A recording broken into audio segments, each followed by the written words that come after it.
In a busy weekend of boxing, Japan's Naoya Inoue once again proved he is something truly special, knocking Michael Dasmarinas down 3 times in 3 rounds to easily retain his WBA and IBF bantamweight belts. The monster lived up to his nickname, delivering scary body shots from the opening bell to drop Dasmarinas towards the end of the first round. 2 more knockdowns in the 3rd stanza sealed the deal. With Nita de Nair, whom Naoya beat for the WBA title, and John Real Casimero set to fight on August 14 for the other 2 of the major belts, the scene is set for the winner to battle Naoya for the undisputed crown. Despite Jermall Charlos successfully defending his WBC middleweight strap for the 4th time in a one-sided beating of Juan Montiel, it was his Mexican opponent's toughness that had everyone talking.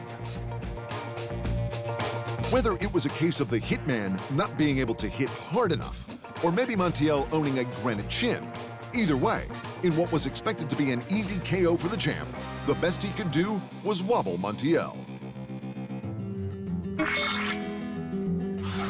UFC legend Anderson Silva showed great MMA strikers should be taken seriously no matter the arena.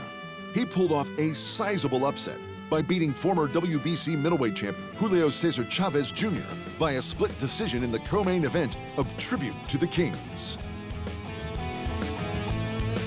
The 46-year-old Brazilian outworked Chavez Jr. for the majority of the 8 rounds, landing some big shots, showboating, and clearly enjoying himself en route to the win. Silva's upset now sets up the potential mega fight with boxing legend Roy Jones Jr., and Roy as much as confirmed that before his recent exhibition bout with Mike Tyson. And in the main event, the 58-year-old boxing legend Julio Cesar Chavez Sr. went to war with the 42-year-old Hector Camacho Jr. And as a special treat, Chavez was cornered by his Mexican superstar heir apparent Canelo Alvarez. Chavez will always be the greatest Mexican fighter ever, Alvarez said after the fight. And with 107 wins to Chavez's name, it's hard to argue with that. The pre-fight antics of Tyson Fury and Deontay Wilder's trilogy fight have officially begun. Well, at least for the Gypsy King they have. While Wilder was content to remain silent, Fury seemed concerned about his old rival.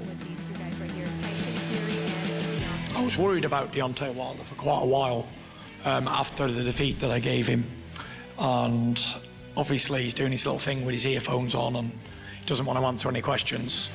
Until he wasn't, delivering his prediction for the fight in that unique Fury flavor. What I'm going to do to Deontay Wilder this time is I'm going to run him over as if I'm an 18-wheeler and he's a human being. Thanks for watching. And remember, if you want more fight sports in your life, just hit the subscribe button.